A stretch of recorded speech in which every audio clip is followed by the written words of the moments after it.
Stand by for action.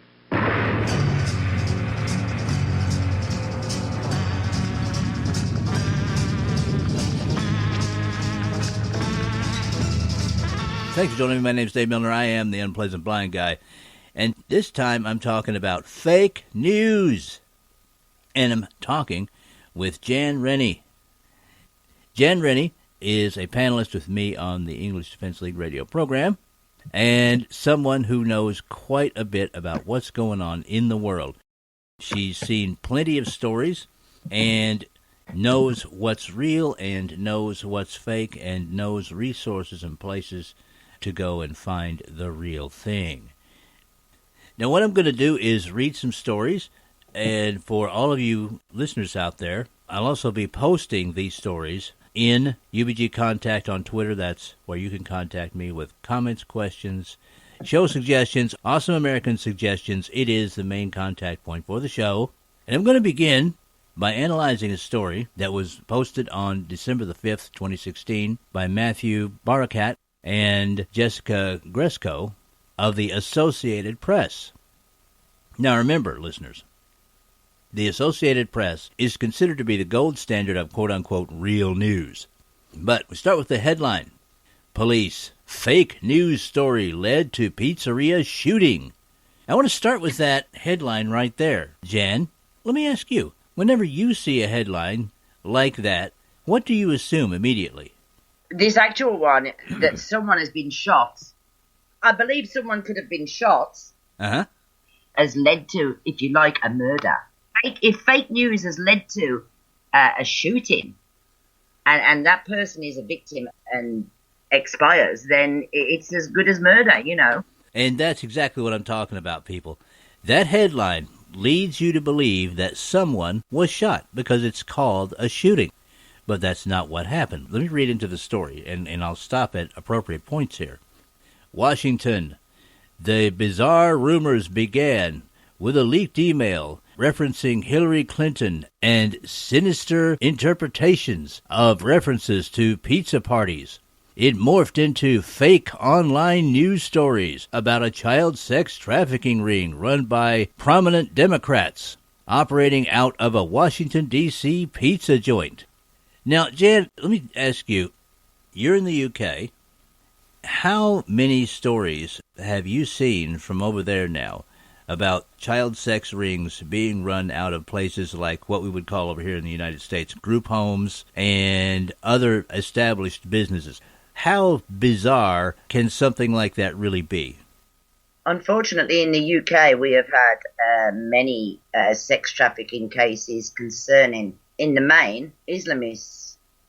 We have had revealed in the past 12 months the likes of Jimmy Savile and co. from the BBC that actually ran a programme for donkey's years called Jim'll Fix It.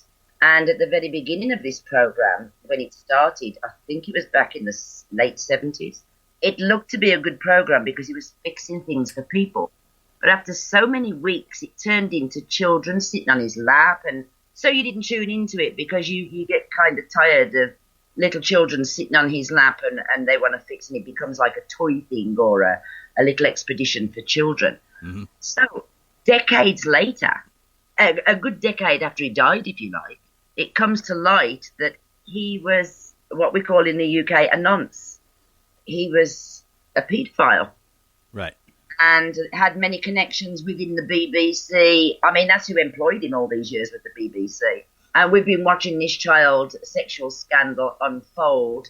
You know, there's been a little cover-ups here and there, but the biggest cover-ups, of course, as you know, Dave, are the child sex rings concerning the Islamists, right, and children's homes.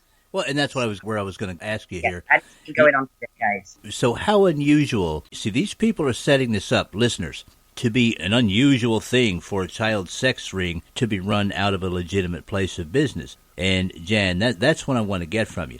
How unusual is that, really?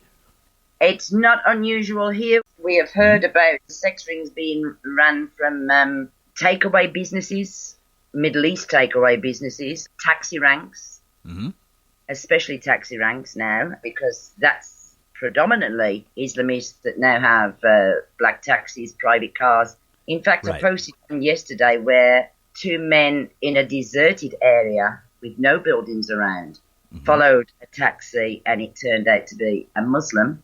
And the girl in the back of the car who was terrified, he was molesting, and she was about 10 or 11 years of age. Now, there was no link. The guy who verbally had a go at him, well, there was two guys and they filmed it with their cell phone.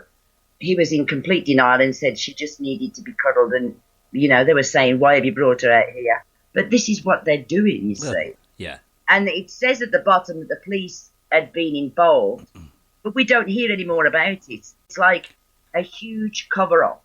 Jan, that's perfect, because in another story concerning this, listeners, what was said was that the police were informed about this and had not been investigating it.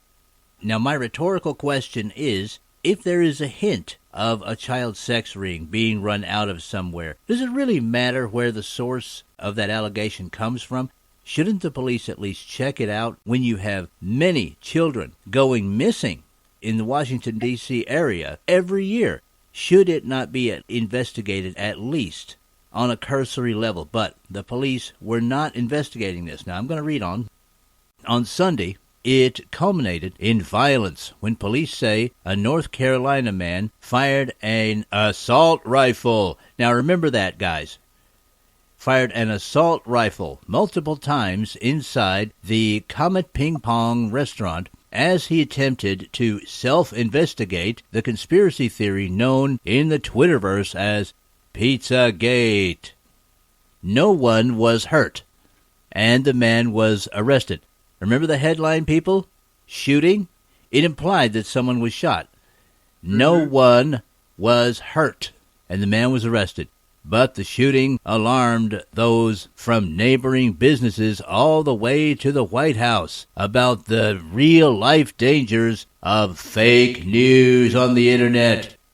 One of those posting on the conspiracy theory is the son, get ready for this, people, is the son of President-elect Donald Trump's proposed national security advisor. Now, I have to say, people, that is a really long reach to try and connect Donald Trump to this because of posts made by someone else's son. But again, this is the Associated Press. This is supposed to be over here in the United States the gold standard of real news. All right, I'm going to continue. White House spokesman Josh Earnest, asked about the shooting Monday, said, "There's no denying the corrosive effect that some of these false reports have had on our political debate. It's deeply troubling that some of those false reports could lead to violence."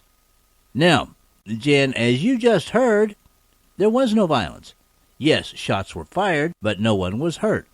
And I'd like to say also here that every citizen has the right to self-investigate a news story. You don't have to be licensed to do that. In fact, it would probably be better if people did self-investigate these stories, because we have to keep our own news agencies in check, all of them. One of the stories that I read about this said that two people came into the restaurant with a cell phone camera and were taking pictures and were asked to leave, and they left. Now, that's what you do if you are a polite citizen journalist, which, in my opinion, casts a little bit of doubt on this whole story of an armed man coming into the pizza joint to self-investigate a story. That's not how you do it. That's not how anyone I know does it. None of them would consider going in to investigate a place armed. Or not unless they wanted to be shot by the cops. Well, exactly. And if they were armed, it would be something on the order of a licensed concealed carry weapon, which they would always keep out of sight while they were doing their investigation. And then they would leave. If they were asked to leave, they would do so politely. That's how it's done. This, Jan, is why I'm very doubtful of this whole story meme. All right, let me move on here. Now, Jan, tell me if you think this sounds like, the normal owner of a restaurant, even an establishment in an upscale area. Comet's owner, James Alatantis, said in a statement Sunday night, "Let me state unequivocally, these stories are completely and entirely false, and there is no basis in fact for any of them. What happened today demonstrates that promoting false and reckless conspiracy theories comes with consequences. Does that sound like a normal statement that would be written by a restaurant owner that's busy trying to feed people? When you read between the lines, first of all, the actual post, you have to start thinking that there's no smoke without fire when there's allegations made. But then they turn it right at the beginning. They try to discredit Trump. Now, whether it's a friend, son of a friend, or an acquaintance of Trump, why, they don't even need to mention Trump's name. So there they are trying to discredit the president-elect already. I dare say in the future we're going to have a hell of a lot more of this, Dave. Very likely, yeah. And if there's no investigation in the first place, if it was true, with no smoke without fire kind of link, if it was true and no cop investigated, then surely a member of the public, especially if one of their children are involved or could be involved, or they care genuinely about the regular population, then they're going to go in there, but certainly not with a gun drawn. Well, exactly. And get himself killed, because had he fired the gun in the first place, or even frightened anyone by firing into the ceiling, I'm damn sure a load of cops would have come at the back of him and probably shot him dead because he was armed. It's just like, I don't know, it's like an Alice in Wonderland story. I hate conspiracy theories. I must point that out. I detest conspiracy theories. But first of all, it's to discredit Trump. And if there is allegations into any of this, then it should be investigated by the proper channels. I would think so. It has to do, Jan, with children with child sex ring. And as Kenneth McClinton, the exceptional conservative, points out, children go missing in our nation's capital here every year. And it's a big problem. And those who are interested in this should visit Kenneth McClinton's Facebook page. He has some definite resources and things that he has posted there that you should look at. Now, to continue with the story, still at least one person clinging to the conspiracy theories is prominently connected to Trump's transition team. See, here they go again, Jan. Yep. Michael Flynn Jr. is an advisor to his father, as every son would be, by the way. His father, Michael Flynn, whom Trump selected to serve as National Security Advisor. Well, of course, he's an advisor. If a father and son get along, they give each other advice. That doesn't make him a big, huge insider to the Donald Trump transition team or anything like that. But once again, what are they doing here? They're trying to connect this supposed incident to Donald Trump.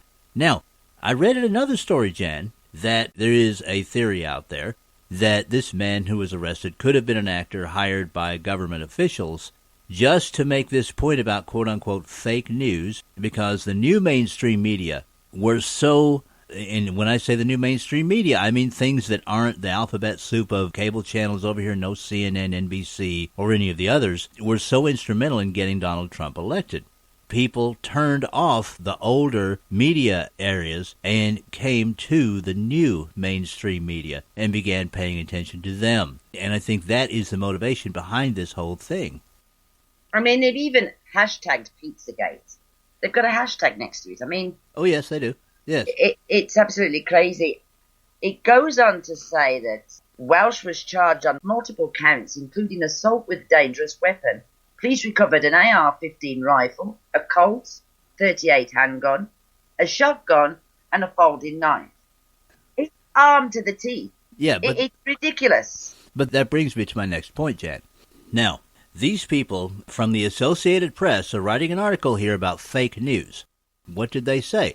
They said he was armed with an assault rifle. Now, the AR-15 is not an assault rifle, not unless it has been modified. If it has not been modified, it is not an assault rifle. It is just a rifle. And yet, they said that it was an assault rifle. Yes. Which is a complete lie. AR does not stand for assault rifle. It stands for Armalite, which is a different thing altogether. It's just a lightweight rifle. That's all. It's not an assault rifle. But I think these people knew that, and they put this out anyway. So, in a story about fake news, they're putting out fake news. Okay? Yeah. Now, court records released Monday showed that Welch surrendered peacefully when he found no evidence that underage children were being harbored in the restaurant. Well, I'm sure he did surrender peacefully, probably because, a dozen cops were drawing down on him. But it does almost give credence to the rumor out there that this might have been a hired actor. And I want everyone to think about this. And Jan, you've seen this enough in the UK yourself. Oh, yeah. Government conspiring against the people. It's continuing. At least with Mr. Trump come January, as you know, we watched every time he was on his... on the stump, I think is what you mean. On the campaign stump. On the campaign, we fervently in the UK watched it, thanks to the internet. And we know what Mr. Trump thinks about the press. He openly called them liars. So they have a vendetta, as well as the Liberals have a vendetta, you know, and they're all going to jump on this bandwagon. But I'm sure Mr. Trump will handle this. This is name-dropping all the way through this fake post, this fake news about fake incidents, if it was. They keep saying, like, this man's connected to Donald Trump. It's ludicrous. Oh, yes, I think it is. And this is what I want the listeners to get. These two reporters work for the Associated Press over here. Now, guys, in case you don't know, the Associated Press, along with UPI and Reuters, used to be the wire services, they still are, they used to be the old-time wire services that other news agencies would draw their stories from. Now, folks, do you remember seeing shows like Lou Grant or maybe Kolchak the Night Stalker or movies about newspapers, even watching old TV news programs where you would hear that ka-chunk, ka-chunk, ka-chunk, ka-chunk, ka-chunk going in the background? Those were the teletype machines from the wire services. That's where they got their news from. And one of those wire services was the Associated Press. So this is supposed to be the very core of news that you're hearing from in this article. And yet, what are they doing? They're writing an article with lies in it and innuendo, basically, just as Jan said, fake news about fake news. Now, Hillary Clinton wasted no time jumping on the fake news meme, as in this post, published on December the 8th, 2016, by ABC News on YouTube, titled, Hillary Clinton on Fake News Dangers. One threat in particular that should concern all Americans, Democrats, Republicans, and independents alike, especially those who serve in our Congress.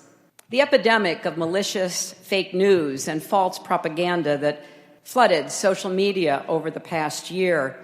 It's now clear that so-called fake news can have real-world consequences. This isn't about politics or partisanship. Lives are at risk. Lives of ordinary people just trying to go about their days, to do their jobs, contribute to their communities. It's a danger that must be addressed, and addressed quickly. Bipartisan legislation is making its way through Congress to boost the government's response to foreign propaganda, and Silicon Valley is starting to grapple with the challenge and threat of fake news. It's imperative that leaders in both the private sector and the public sector step up to protect our democracy and innocent lives. Wow. This is her, if you like, jumping on the bandwagon. She was provocateur in fake news about Donald Trump. Every time she opened her mouth, the 3 occasions she spent more time slating Donald Trump than she did anything else. And you're talking about, of course, the Donald Trump supposed sex scandals. Yes, yep. Now, everybody... This is complete hypocrisy coming from her about what it can do to people's lives. Oh, yes. We practiced it. Absolutely. Now, that should frighten everyone who has heard it down to their core, because Hillary Clinton wants to use fake news, just as she has used hate speech and provocative speech, as excuses to constrain free speech. And I just want to make something clear. In the United States of America, all speech is protected. We have freedom of speech. I don't care what some Supreme Court said about yelling fire in a crowded theater. All speech is protected. Let me say that again. In the original intent of the Founding Fathers of the Constitution of the United States, all speech is protected. Let's have some fun with another one of those facts that everybody knows, but that just isn't true. When progressives are trying to justify limiting one of your constitutionally protected rights, you'll often hear them say something like, hey, your rights aren't absolute, man. I mean, we limit them all the time. After all, you can't yell fire in a crowded theater, right? But can you? Of course you can. If I'm in a theater and there's a fire, I'm going to point that out. And I highly doubt that anybody's going to prosecute me for saying so. The truth is always a good defense. Now, if you yell out fire and there isn't one, the government can certainly punish you for that. But as Dr. Kevin Gutzman explains in his book, Who Killed the Constitution? In that case, you're not being punished for the content of your speech. You're being punished because the chaos that results from you yelling fire in that theater could lead to people getting injured. So you violated the rights of other people in that theater. It has nothing to do with restricting speech. It's about you endangering the physical safety of other people. Finally, most theaters are private property, so the First Amendment doesn't apply anyway. If you buy a ticket to go into a theater, the owner of that theater can restrict you from yelling meatballs or anything else they want to. Unfortunately, this myth has been very effective in convincing people that it's okay to restrict your rights. The problem with yelling fire in a crowded theater isn't about your right to free speech. It's about you violating the rights of other people. We need to make sure that we understand that distinction very well so that we don't continue to allow the government to chip away at our rights. That's the Constitution Revolution, and I am Chad Kent for the Chris Salcedo Show. And Jan, you in the UK now have hate speech laws. Can you speak just briefly about the implications? Let's just say that you or someone you know over there in the UK were to, let's say, make some true statements about Muslims. Could you be arrested? Could you be actually thrown in jail for your own speech? Yes. Yes, it's happening. We have people in prison for attending demonstrations and shouting out that this is going to be stopped, etc., etc. If we're anti-Islam, we are deemed as racist, even though race doesn't come into it. Anyone can be an Islamist. Oh, and by the way, Dave, last week we had a police officer throw elderly, so he would have been due a good pension. I'm not sure whether he's going to get his pension or not. They found out that this police officer was within a group that was anti-Islam. So he was fired. And we've heard more about him. Well, there you go. Yeah, that's terrible. No, that's terrible. There is no doubt in my mind that the laws of this land regarding hate speech comes directly from Downing Street. As it will do with you lot, comes direct from the White House. They're not going to admit it, but that's what happens. Well, and that breaks into the reason. Now, the English Defense League, a lot of times when you see people in the English Defense League demonstrating, some of them have masks on. And they have masks on not because they're trying to scare people or anything like that. It's because they're scared.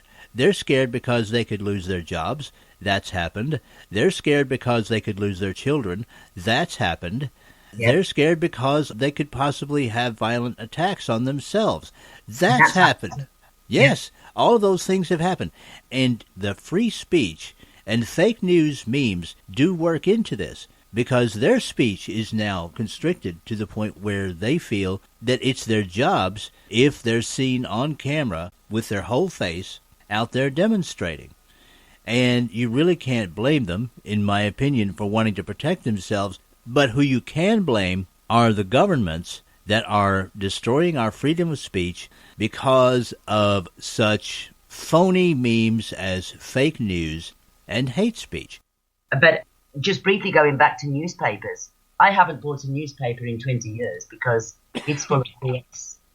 If the people are not on social media and don't search for themselves the truth, and by the truth, I don't mean our regular newspapers, and you've mentioned that your Associated Press there, Dave. Mm-hmm. I do not believe a thing I read in the newspapers because they are protecting everything that's wrong, everything that's liberal, everything that goes against the grain. They are protecting, and they are openly telling lies.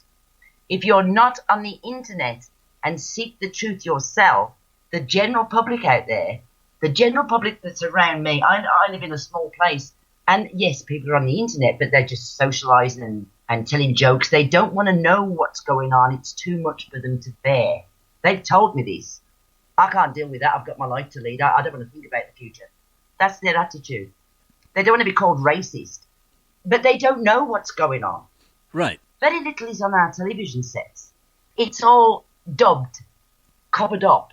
Even the beheading or the attempted beheading of people here, they don't say an attempt on beheading. They say stabbed.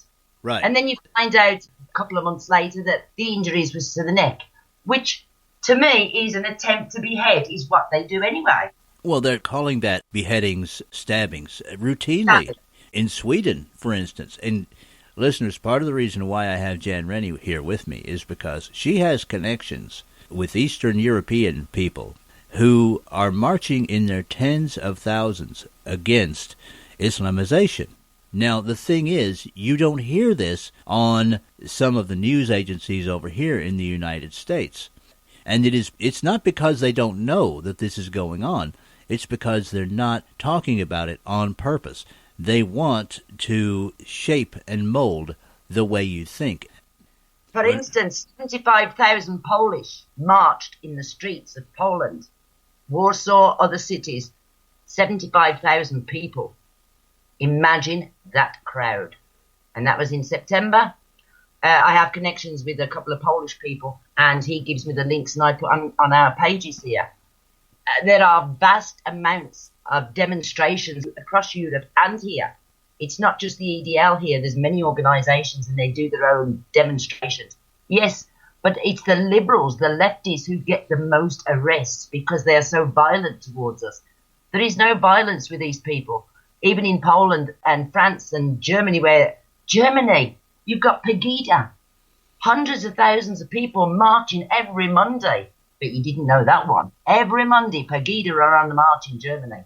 The leader has just been found €9,500 for speaking his mind with the threat of prison. You've got Geert Wilders in the Netherlands, just been fined $9,500. These people are not racist. These people do not want Sharia and Islamists in their countries because of the dangers they are taking over. They are outbreeding us. They want the West. That is their sole purpose, their sole agenda, is to infiltrate and conquer. It's like the newspapers. They find pictures of women and children and how they're dying and how starving they are. We're not getting women and children over here. We're getting men of fighting age. Right. And call them children. Yeah, and calling them children. If you want to find fake news, listeners, just look at the quote-unquote legitimate newspapers who are calling these people children who come over.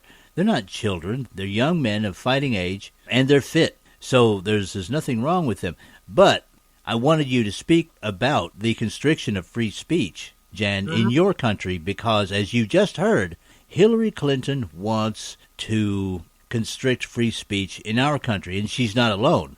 She is joined by progressive Republicans, basically people who are not conservatives.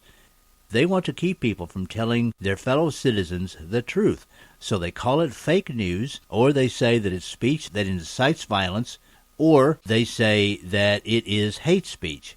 And they use that excuse, as they have in the UK and as they're doing in Europe, to shut down websites and people who do podcasts and things of that nature. This is a vast disservice to the people. And Hillary Clinton is not alone. In a follow-up to a story about a church, which, by the way, Jan originally posted, in Sweden, where they had to hire security to keep Muslims from coming into the church and defecating in the pews and urinating in the pews. And even masturbating in the pews. And even trying to kidnap children during baptisms. I got a very interesting response because the story came from Breitbart UK. Now, this was a Facebook conversation, and it took place on December the 11th. And an individual named Adrienne Wasner said, Breitbart.com equals fake news. Let's be careful. Now, everything it says is the truth. Well, I look at Breitbart this way, and I always like to caution listeners to be careful of any news source, whichever one it is. And if you're interested, try and research these things yourselves if you can. No news source is 100% accurate 100% of the time. But even though Breitbart might be Trump-centric, in other words, overly supportive of Donald Trump, that does not make them fake news. Now, the next thing that Ms. Wasner said to me in this Facebook thread was something that I found fascinating. And I want to comment on it, and then, Jan, I want to let you loose on it. She said, after I replied to her, when BBC or NPR reports on this, I will give it credibility. Now, people, yeah, I can already tell Jan is... All right, here's the thing, guys.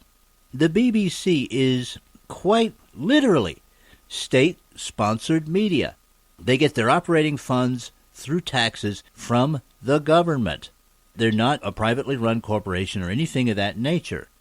They are literally state-run media. As for NPR, they are partially government-supported and almost always toe the government line. They are actually public-supported because if you have a television in your home in the UK, you pay 175, it could be more than that now, let's say £180 a year for the privilege of having a television, because even though the BBC can be gotten all over the world, if you live in the UK and own a television set, you have to pay the BBC yearly. And that's about, on the current rate of exchange, guys, that's about $200 a year just for the privilege of getting the state-run media. So for someone to put all of their faith in what amounts to a couple of state-run media outlets is frightening. Now, I'm sure that Ms. Wasner considers herself to be of above-average intelligence and just more with it than the rest of us. Yes, absolutely. And, Jan, I'd like for you to comment on the fact that she considers these two sources to be some of the only ones that she'll listen to if she'll give anything credibility.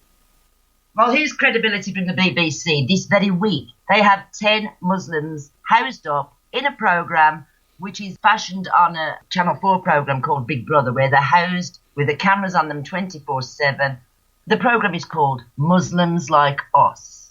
Let me assure you, people, there are known terrorist-linked people in there. I've not watched it because I value my television. It would go through my doors if I watched it. I would just get so mad.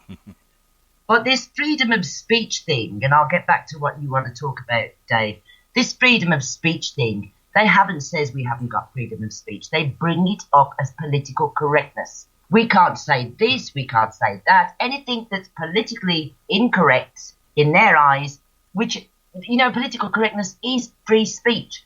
They're even getting to the point now where they want to control our minds and how we think. If we carry on like this in a few years, even how we think will get us arrested. And you know what, guys?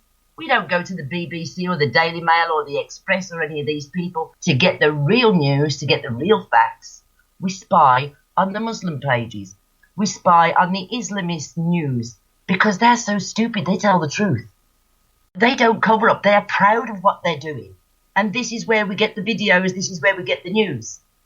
7 years ago, an American blogger says to me, "What the hell are you going into Iran newspapers for?" I says, "Because I'm watching what's going on in Syria." And this was before Syria war broke out. And I was putting it in my pages. There's going to be a war in Syria. They want to get rid of Assad and do the same to Assad as what they did to Libya and Gaddafi. And everybody thought I was nuts. But me and this other girl followed it through, and we were going into Iran newspapers. We were getting them translated, and we could see what was going to happen. Of course, when it all broke out, nobody apologised and says, "Oh, you were right." Well, but this is where we get the truth from, is from them themselves, because they brag about what they're doing. See, and this, listeners, is what's known as being a smart news consumer. I'm a big proponent of doing what Jan does, which is, if you're curious about what's going on in a country, go to their newspapers, because you will come closer to finding the truth the more you peel the onion back. Because what you get here in the States, especially if, for instance, you listen to NPR, for God's sake, or watch PBS or CNN or MSNBC, you get the whole onion. The real story is usually many, many layers below what you actually get. And that is what Jan is talking about. Jan is talking about peeling that onion back and finding the stories even before they occur. And that's what, as smart news consumers, we have to do. If you want to avoid fake news, this is the best way to do it. you can find out very quickly what is real and what is fake by doing that.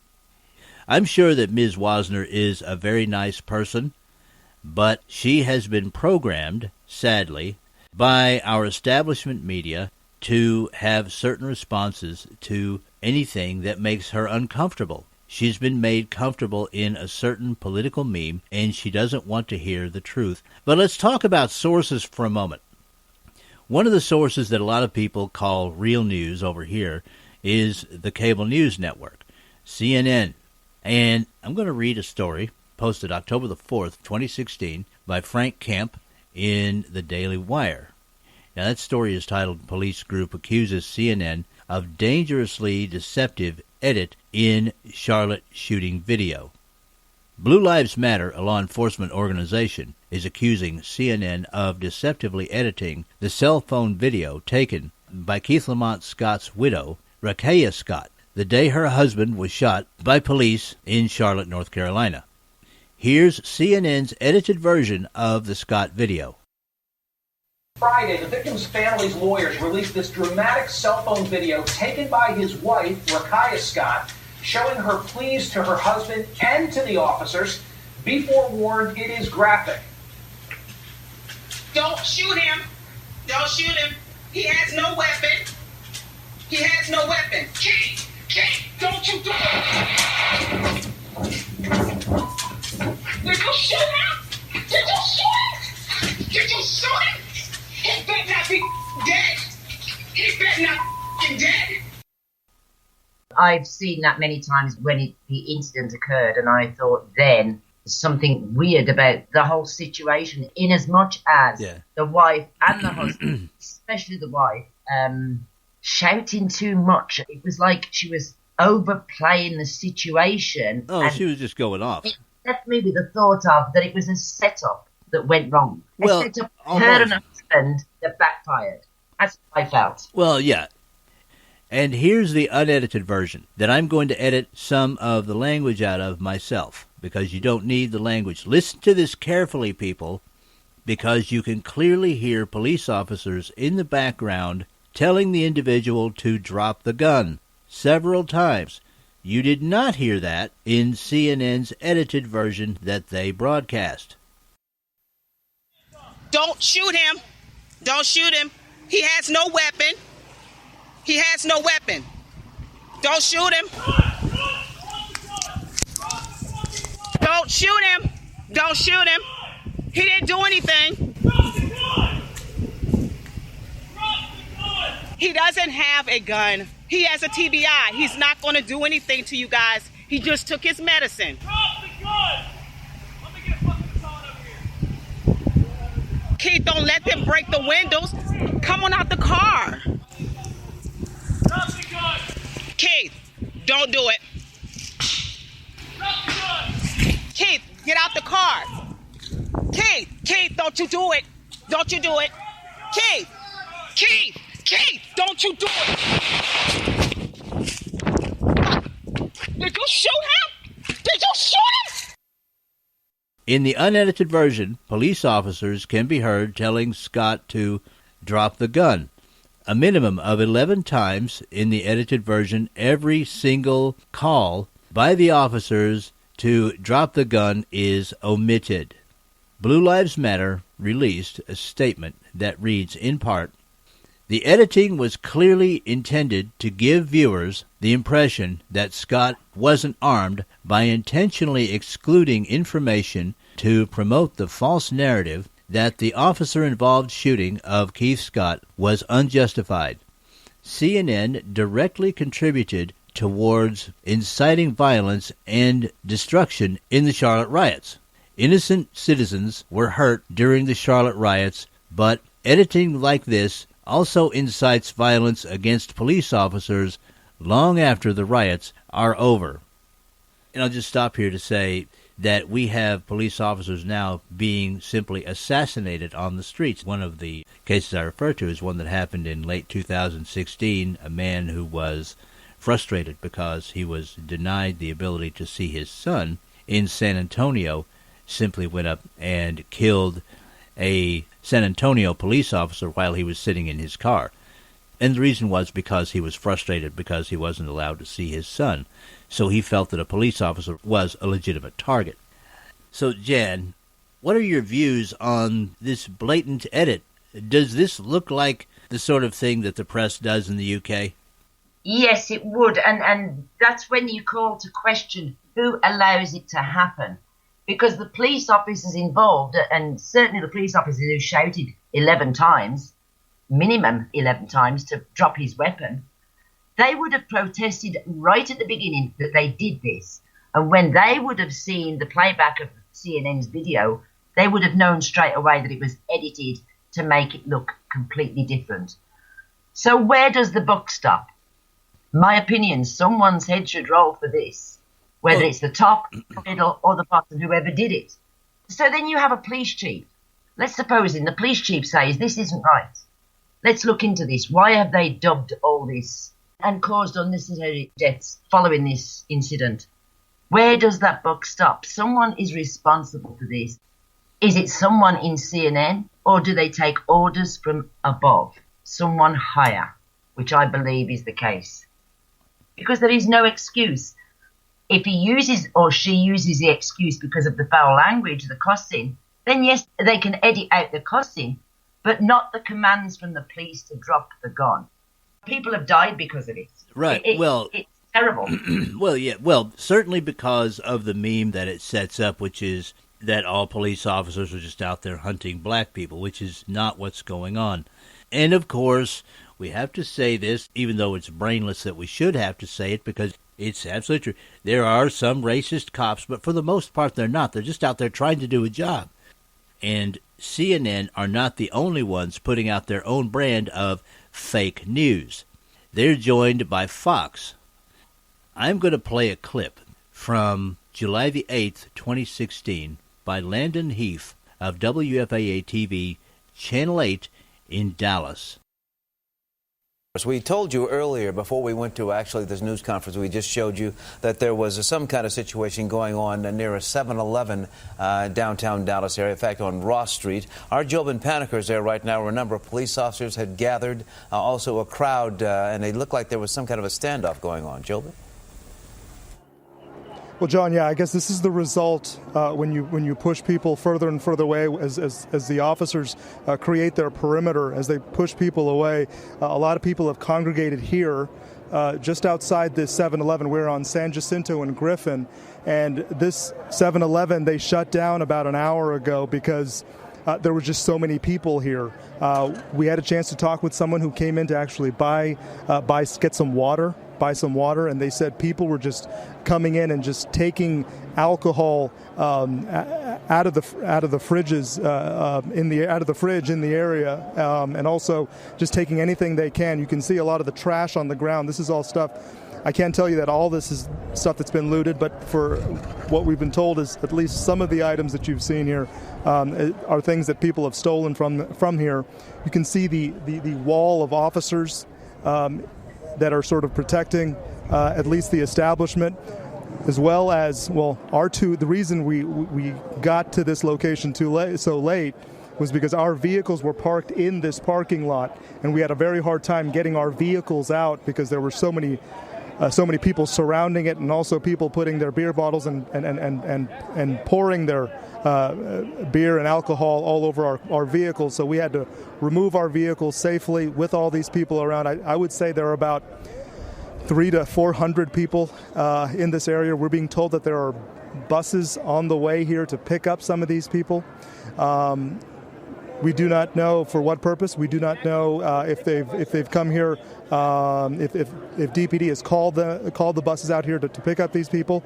But at this point, what we're noticing is a lot of people here taunting officers. We're noticing people that are clearly intoxicated, people who are clearly mad.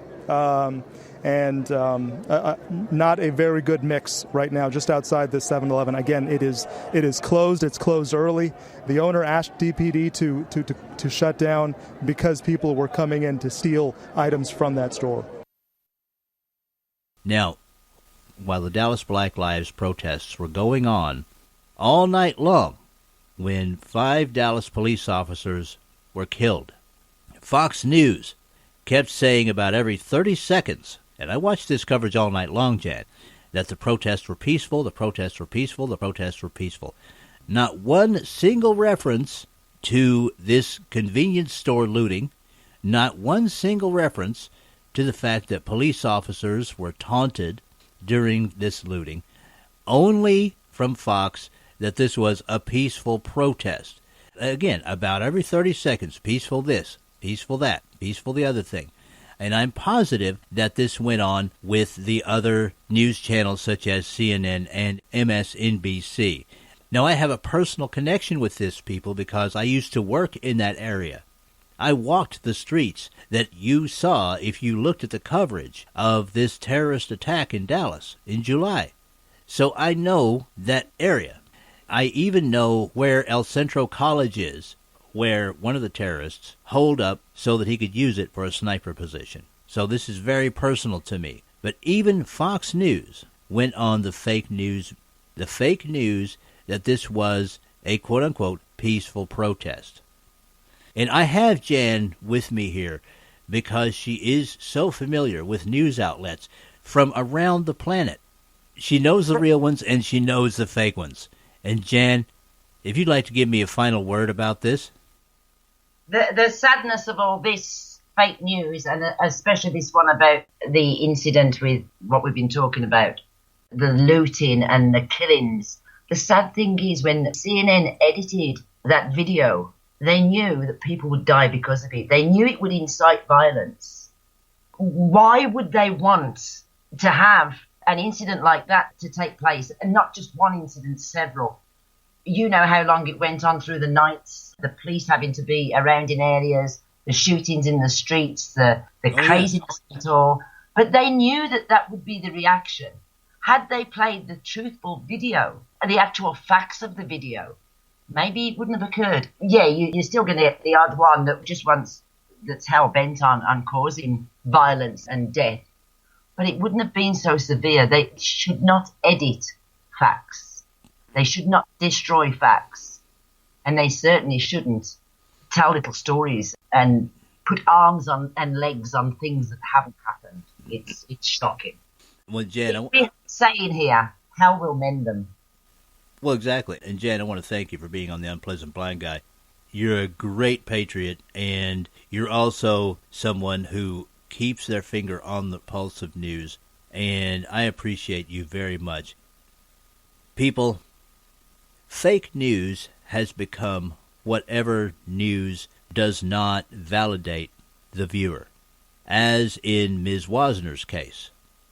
Breitbart.com does not validate everything that she's been taught, so it's fake news to her. This is very dangerous, because if we as a people allow ourselves to be programmed by only a few state-sponsored news sources, then that will basically turn us into robots and enemies against ourselves. As a people, we should unite and demand that all news sources produce the truth, and let us decide. And we should be smart news consumers. And if old media, like MSNBC, CNN, ABC, NBC, CBS, and the BBC and NPR, are not prepared to tell us the truth, then the people should move to the new mainstream media. High Plains Pundit Media, SHR Media, Global Patriot Radio, RFB Radio, because there are people who, if they have a bias, will say it openly, and then they will research and bring you the truth as best they can. And that includes the Unpleasant Blind Guy. Now, I'm not going to tell you that I'll never make a mistake, but if I do, I'll come back and correct it. And one of the things that I will always do on this program is my level best to bring you the truth as I find it. And that's it for this time. I appreciate each and every one of you. Thank you for listening, and may your God go with you. Goodbye. The Unpleasant Blind Guy is copyright 2017. Anno Domini.